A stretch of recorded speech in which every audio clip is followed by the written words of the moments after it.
when someone says to describe yourself, that's kind of a difficult question. I don't know, I just always kind of followed my heart. Wherever it took me was where I wanted to go. I'd say, if anything, you know, just for my family and for my upbringing, what I am is kind of a free spirit. You know, I think if you're passionate about anything, you'll be successful, and it doesn't really matter what it is. I mean, you can make it work if you refuse to not let it work.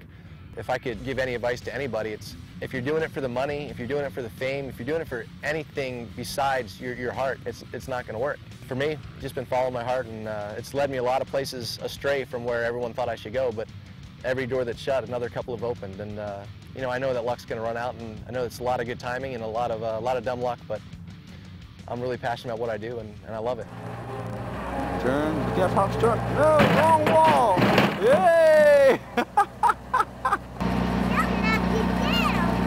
Travis, what happened to that wall? Godfrey Entertainment does not encourage children under 5 to operate heavy machinery. Who did? Was that a good job or a bad job? I think the biggest influences on me in my life have been my parents. You know, it was cool because as scared as they were as parents, they always supported me. Said, well, if you're gonna do it right. And if you don't want to do it, great. Construction's always waiting for you. And kind of very fortunate that, you know, that's how life was for me. It's just do what you want to do, work hard, play hard. Go! Oh, shit.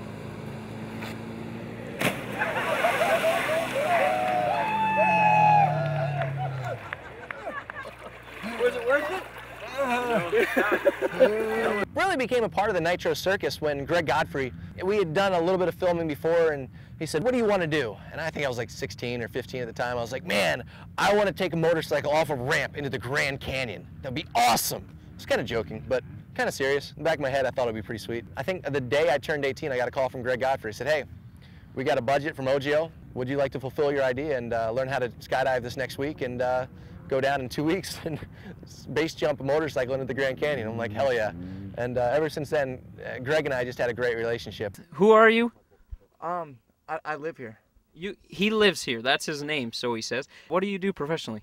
I do freaking wicked, redonkulous tricks for a living. Frickin' wicked, redonkulous tricks he does for a living. The Nitro Circus is more of a frame of mind than anything else. Everyone's like, I want to be a part of the Nitro Circus crew. Like, oh, be careful what you ask for. 99.9999% of the world is either like, yeah, let's do it. They don't really think about the consequence. They don't know their ability level. They just go out and huck themselves and they get hurt right away. Very few have come on to the Nitro Circus and really adapted to the lifestyle that's just wide open but calculated. We come up with a lot of ideas ourselves, and then a lot of ideas kind of spawn from other failures. Every failure spawns 15 different ideas of how not to fail doing that same stunt. But every time you fail, you gain knowledge from that, so it really works out okay. Please work, please work. Do a good job, do a good job, do a good job.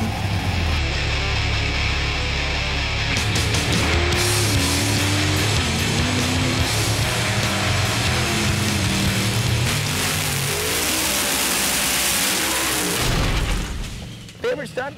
Don't really have one. It was always kind of a dream to jump building to building, rooftop to rooftop, but it wasn't really that exciting. I knew I could make a 75-foot gap. The approach kind of sucked. The landing was a little short, but worked out okay. Jumping over a plane, something was always kind of cool, but again, I knew if he did his job, I did my job. The big wheel? Yeah, everyone's like, that's crazy. Yeah, ish. I mean, it rolled about the same speed-ish as a skateboard, so I figured I'd get pretty close. Yes, I flipped the first time because I thought I was going to crash anyway, so what the heck. Jumping out of a plane without a parachute? That was pretty sweet. But when I jumped, the thing that scared me the most was that I wasn't nervous. I jumped out and it actually crossed my mind for a split second. Wow, I should be really nervous. And yet nothing, so not really that exciting. Probably the coolest thing that I did for Nitro Circus as far as a stunt was the Grand Canyon jump. And the coolest part was when I went with Jolene. You know, we took this bike off that barely made it to the edge, almost flung her off on the first bounce. Scariest thing in my life when I saw her holding onto the bike, which I thought going down to die, because from my angle, it looked like she was on the ground already, and then she opened towards the cliff. She was in control, she was fine, but I hate taking other people's lives in my hands, and everyone said she wasn't ready, and I looked at Joe. Joe's like, I'm ready. I guarantee you I won't die. I feel good, and I kind of took that responsibility, and that was difficult. But at the same time, when everything was done, that was the most proud moment I felt of anything, and just because it was a team effort. Nitro Circus is about a team effort. It's not just one person. It is a group. And we take each other's lives in each other's hands every single day. Everything we see, every hill we see, every antenna now, it's something to base jump or something to big wheel down or just something to play on. The world is our playground. We have a damn good time.